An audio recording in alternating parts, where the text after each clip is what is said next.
Hello, I'm Matt Abrahams. I teach strategic communication at Stanford's Graduate School of Business. Welcome to Think Fast, Talk Smart, the podcast. Having to communicate in a language other than our native tongue can be quite a challenge. I have the utmost respect for the non-native English-speaking students and clients that I teach and coach. I know that I struggle at times to speak in English, let alone a foreign language. There are some specific tactics and approaches non-native speakers can use to handle in-the-moment challenges that arise, as well as advice and tips that they can follow to improve their fluency. During this episode, we will speak with Ken Romeo about these specific tactics and strategies. Ken is the Associate Director for the Stanford Language Centre, and he teaches in the Stanford Continuing Studies program. Ken, on a daily basis, deals with the issues and challenges that non-native English speakers have, and we're looking forward to getting the advice and guidance that you have. Ken, I'm delighted to have you join me today. You and I have known each other for a number of years. Thanks for being here and sharing your expertise. So let's start at a foundational level, Ken. What are some of the challenges you see non-native speakers struggling with? Well, it really varies by their personality. A lot of people try to be perfect. And when they're not perfect, they worry about it, or they try to be perfect by writing everything down and trying to memorize it. Another thing that I see people struggling with is not knowing how to improve. They have a lot of faith in books or courses or podcasts and doing stuff that's really not interesting or motivating to them. And if you're not doing something that's interesting or motivating, it's not going to improve you. Absolutely. You know, that point about perfection is really, really important. And I think this is an affliction not just that non-native speakers have, but everybody has. Everybody feels like they want to communicate right.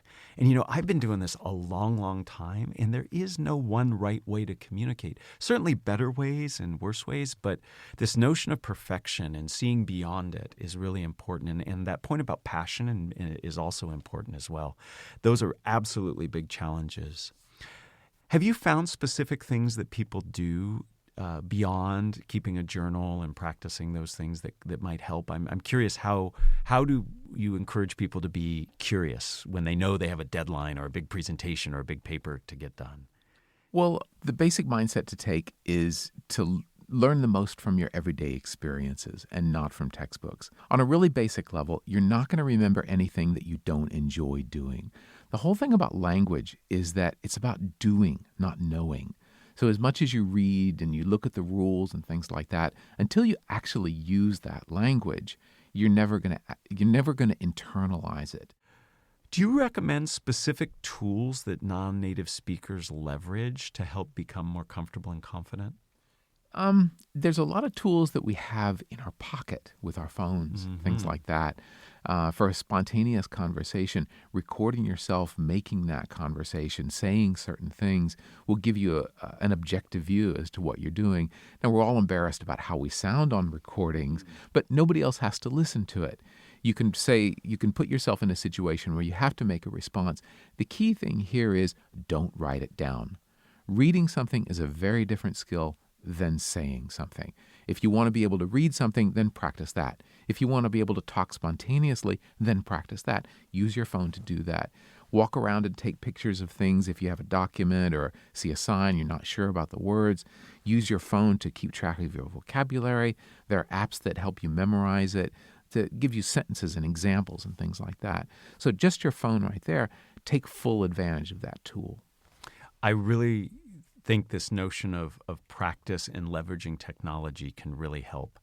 A lot of times people are so busy fixating on finding the right word or trying to find the time just to think about what it is they want to say. They don't take the time to practice. And using technology can be really, really helpful. Paired with the notion of trying to get the language right and the flow right, I really think giving people outlines rather than word for word makes a big difference. So I tell my non-native speakers or clients, if you need to write things out just to get the flow and the grammar right, that's okay. But then from that, create an outline and practice from the outline. When we memorize, we not only increase our cognitive load, we have to remember, but we also have created the right way to say it, and that puts added pressure. So I'm a big fan of using outlines. Have you found outlines to be successful in the work that you do with the folks you work with? Absolutely. I think the outline is the only way to do a presentation. The ideal thing is to be able to have that outline in your head, to know what you're going to say. The best speakers that you see, they do have that outline in their head, and they're just going from that, and they can move things around. It takes a long time to get to that position, but the first step is writing the outline out, working from there. I think it's a really good choice for the first step. Excellent. Can you provide me with 2 or 3 best practices that you've come across to help non-native speakers feel more comfortable? Sure. One of the things I think that's very useful for a non-native speaker, a very practical thing that they can all do, is get somebody to edit their work and then to conscientiously study those edits and internalize the revisions. Nobody's going to be perfect. You need some polishing. Even I, as a native speaker, I need some editing on my work. The thing a non-native speaker needs to do is to be able to say, what did I do wrong here? And then internalize that so it doesn't happen again.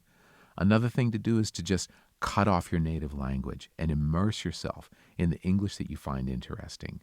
If you have, getting your news, if you can do that in the target language, in English or whatever language you're trying to learn, then you're moving forward in a really important way. You're not immersing yourself in the TV or media of your native language. Another thing that we can do, that non-native speakers do to sort of level up, is to think about speaking and writing in paragraphs.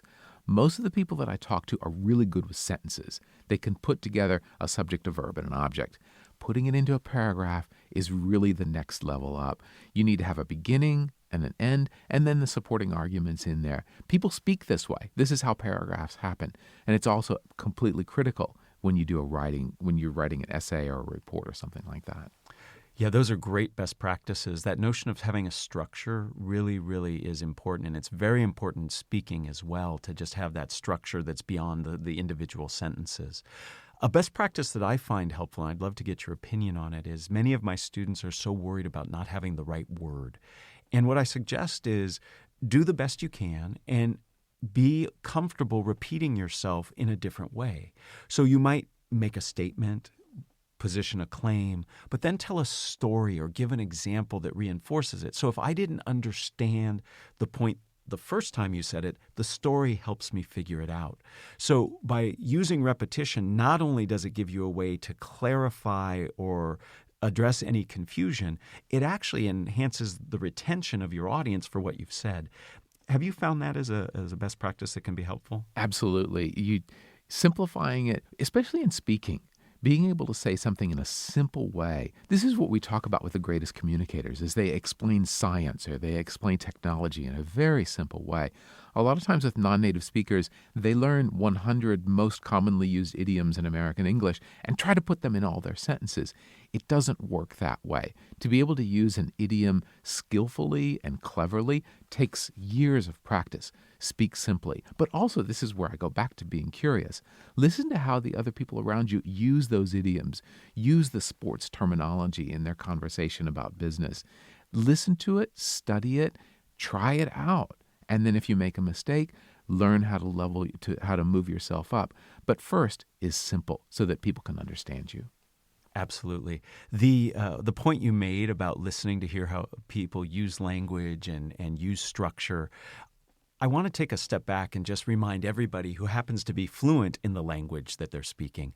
We also have a responsibility here, and we need to think about the idioms we use, the analogies we use that might make it difficult for our colleagues, our friends who aren't from our culture and familiar with our language. Here at the GSB, I tell all of my students that we have to be very careful about using sports analogies in our business communication. It's a slam dunk, push it across the goal line, hit it out of the park. That's wonderful. But if you're a non-native speaker and you don't know what those games are, you're at a disadvantage. So while there are lots of things that non-native speakers can do to become more comfortable and confident, we as fluent speakers need to help too by being very conscious of what we communicate. Any final thoughts you have around tips, tricks, best practices for non-native speakers?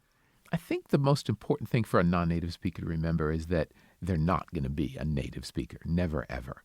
but they can get pretty close through lots of practice and getting more confident about things. There are times when they do need to be perfect, and it's those times they need to get help.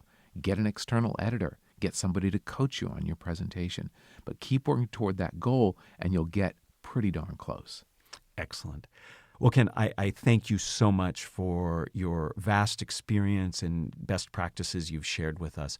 Clearly, there are things that people can do who are trying to communicate more effectively in writing or speaking if they're non-natives, using technology, really taking a mindset of curiosity, trying to reduce the pressure they put on themselves to do it right rather than just doing it, and using other techniques to help them come across as competent and confident speakers. I hope you're ready to take 3 questions that I like to end each of these podcasts with. Sure. All right, let's start. If you were to capture the best communication advice you've ever received as a 5 to 7 word presentation slide title, what would that title be? It's what I said earlier. Language learning is about doing, not knowing. At one level, that sounds very simple, but that's very, very deep.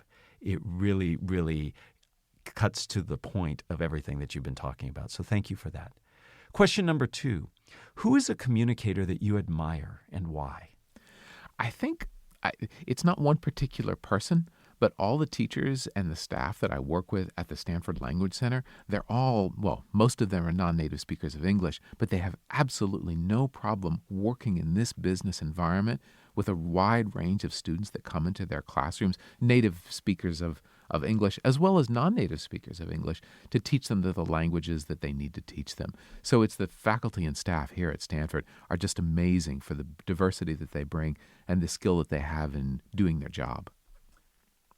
Totally agree. It's really cool to see these people in action and to see the results of the work that they and their students do to really make people better communicators.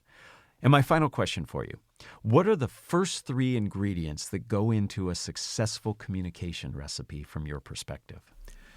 It really depends on the person, but if I were to give 3 words that I think everybody could sort of make use of, it would be confidence, preparation, and revision. Yes, those resonate very strongly with me. And across the podcast that we will be doing, those ideas will be reflected time and time again. Well, Ken, I have thoroughly enjoyed our interaction. I hope that those listening are coming away with some very specific tips, tools, and best practices that they can use. And it's something that all of us need to focus on to help non-native speakers be more effective in their communication. Thank you so much. Thank you. It was my pleasure. Thanks for joining us for another episode of Think Fast, Talk Smart, the podcast. Produced by Stanford University's Graduate School of Business. For more information and episodes, visit gsb.stanford.edu or subscribe to our show wherever you get your podcasts.